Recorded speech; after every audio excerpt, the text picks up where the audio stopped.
Bonjour. Les impôts, c'est de la réclame. Ce sont des réclames, de la publicité. Infantilisante, hein. Infantilisante, comme leur site d'ailleurs, où ils vous prennent vraiment pour des billes. Hein. Ils prennent vraiment les gens pour des mômes. Ça vous énerve pas un petit peu? Voilà. Donc c'est écrit à la fois en bleu et en noir. Et il y a des choses écrites en énorme en noir au cas où vous soyez aveugle, je ne sais pas. L'avis de situation déclarative, vous connaissez? Un doute, une erreur? Vous avez du temps pour corriger? Voilà, c'est de la pub. C'est de la publicité, c'est de la réclame. D'accord? C'est comme si vous receviez une publicité d'une chaîne, par exemple, de vêtements, et puis que on vous envoie le truc, et vous faites la facturation, vous acceptez de payer tant de la facture. Donc les impôts sur le revenu, vous avez une espèce de camembert. Alors, cherchez, hein, et vous verrez que vous payez une partie de dette, une partie de lutte contre le réchauffement climatique, une partie de lutte contre le climat. On vous propose, en fait c'est une proposition, sous la menace, mais dans leur tête tordue, c'est une proposition. D'accord? Donc, en fait, ils vous proposent d'acheter, hein, d'acheter quelque chose. Mais comme il y a menace si vous achetez pas, il y a vente forcée, en réalité. Il y a vente forcée. D'accord? Et en plus, vous ne savez pas où va l'argent. D'accord? Ou on vous fait payer une dette. Hein, on vous propose un pourcentage de dette. Une dette qui n'existe pas. Une dette qui n'existe pas. Donc quand vous répondez que vous payez, en fait, vous acceptez, dans leur tête tordue, librement, et étant éclairé de savoir où va l'argent, et pourquoi, n'est-ce pas? Par leur camembert, vous savez où va l'argent. Mais ce sont des contrats, ce qu'on appelle un contrat unilatéral. C'est-à-dire que vous n'avez pas le choix, c'est comme si, c'est comme ça, c'est une obligation, blablabla. Alors une obligation est un contrat d'emprunt. D'accord? Je vous rappelle que la loi 1804 dit bien que celui qui réclame l'exécution d'une obligation doit la prouver. D'accord? C'est eux qui doivent prouver que vous êtes obligé de payer. Pour qu'un contrat soit valable, il faut l'accord entre les parties. D'accord? Et puis vous pouvez aller voir le code civil aussi. Hein. Vous pouvez aller voir le code civil. Voilà. Le contrat de gré à gré, car c'est un contrat commercial. Hein.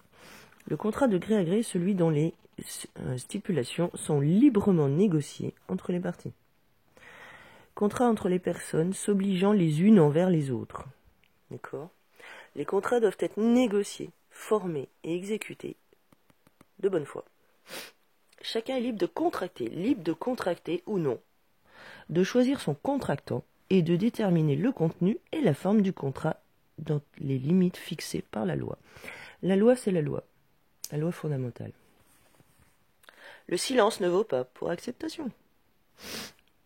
D'accord? Celle des parties qui détient une information dont l'importance est déterminante pour le consentement de l'autre doit l'en informer dès lors que légitimement cette dernière ignore cette information ou fait confiance à son co-contractant. D'accord? Voilà. Donc en réalité, les impôts sont une réclame. C'est de la pub. Est-ce que vous voulez bien acheter ça? Et vous, comme vous payez, c'est que vous êtes d'accord. C'est tordu. C'est le pervers qui dit que vous êtes d'accord, alors que tout est fait sous la menace. D'accord? Menace de procédure. Si vous ne vérifiez pas que les procédures ne sont pas une loi, c'est vous qui êtes en tort. Nul n'est censé ignorer la loi. La loi, c'est la loi fondamentale. Droit à la vie, la liberté, la paix. Donc, les mots-clés. Quelle fut pas ma surprise? On n'a pas le droit de vous surprendre. D'accord? On n'a pas le droit de vous surprendre. On n'a pas le droit de troubler votre paix. On n'a pas le droit de vous stresser. On n'a pas le droit d'atteindre à votre liberté de choix, d'accord? Par exemple, vous pouvez dire, moi, pour le réchauffement climatique, là, la lutte contre le réchauffement climatique, c'est 0. Pour la dette, c'est 0. Pour le bac 2021, c'est 0. Vous voyez, vous pouvez faire votre propre déclaration. Si vous avez déjà déclaré sur Internet, car le but est que vous soyez prisonnier de l'ordinateur. C'est pas pour rien. C'est pas pour rien. D'accord? Ici, c'est pour vous. Vous inquiétez pas, il y en a d'autres qui le font pour vous. Ah oui, il y a ça aussi. Voilà.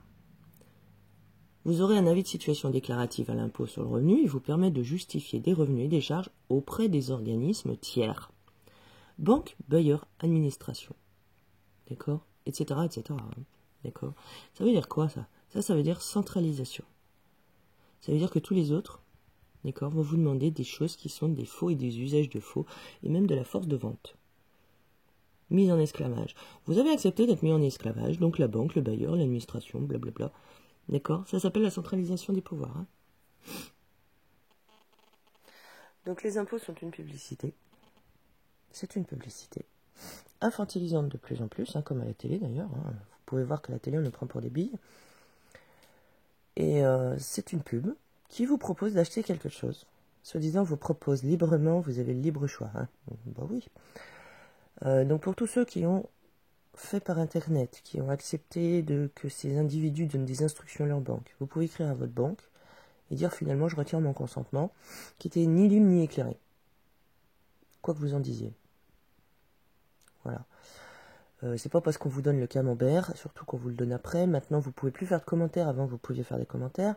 C'est pas pour rien. Donc, vous pouvez envoyer vous-même votre déclaration à 0 par écrit. Vous envoyez ça au directeur de la banque, des impôts, au directeur de la banque. Alors, le truc aussi, c'est que vous pouvez très bien, absolument, dire j'ai entendu parler d'un truc, j'ai rien compris, hein, mais j'ai entendu parler de la fraude au nom, l'UCCA 308, du motu proprio du pape, de la loi OPPT. Je ne comprends pas. En fait, ce que vous envoyez en noir sans signature ou sous mon nom majuscule serait en réalité des faux usages de faux. Merci de me fournir toutes les informations, explications simples, claires et compréhensibles par tous. C'est une obligation. Ça, c'est leur obligation à eux. D'accord ? Normalement, un fonctionnaire, un mandaté de fonction publique ou chargé de mission publique vous doit toutes les informations. Un contractant vous doit toutes les informations, sinon vous ne contractez pas, car sinon il y a mauvaise foi. Tout simplement. Sinon il y a mauvaise foi. D'accord ? Et tant qu'il ne vous a pas fourni toutes les explications, simple, clair, compréhensible par tous, d'accord, bah c'est incompréhensible. C'est vraiment aussi simple que ça. Je ne comprends pas. Je ne comprends pas. Allez droit au but, hein. Allez droit au but. Voilà. Bonne journée.